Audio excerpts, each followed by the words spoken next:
হাত না তুলেও দোয়া করা যায়, হাত তুলেও করা যায়, কিন্তু বিষ্ণু বলেন হাত তুলে চাও, কারণ ইন্নাল্লাহা হাইয়ুন কারীম, আল্লাহ বড় লাজুক এবং লজ্জাশীল।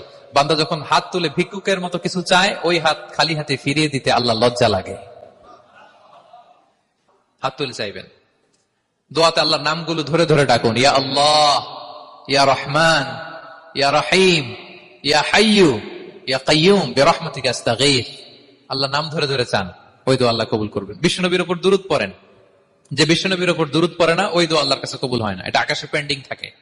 কুল্লু দুআ মুআল্লাক মাহজুব বাইনা সামাই ওয়াল আরদি মা লাম ইউসাল্লা আলাইয়া। বিষ্ণু বলেন সব দোয়া আকাশে পেন্ডিং থাকে যতক্ষণ আমার উপর দুরূদ পড়া না হয়। তা আপনি যে বলেন হুজুর আমার দোয়া কবুল হয় না, কেন হয় না বুঝছেন এবার? হ্যাঁ, নবীর উপর দুরূদ পড়েন নাই তো। আল্লাহুম্মা সাল্লি ওয়া সাল্লিম ওয়া বারিক আলাইহি। শুরু করবেন বিষ্ণু নবীর উপর দুরূদ দিয়ে, মাঝেও পড়বেন, শেষেও পড়বেন, আগেও পড়বেন, পরেও পড়বেন। আপনার দোয়া কবুল করবে কে?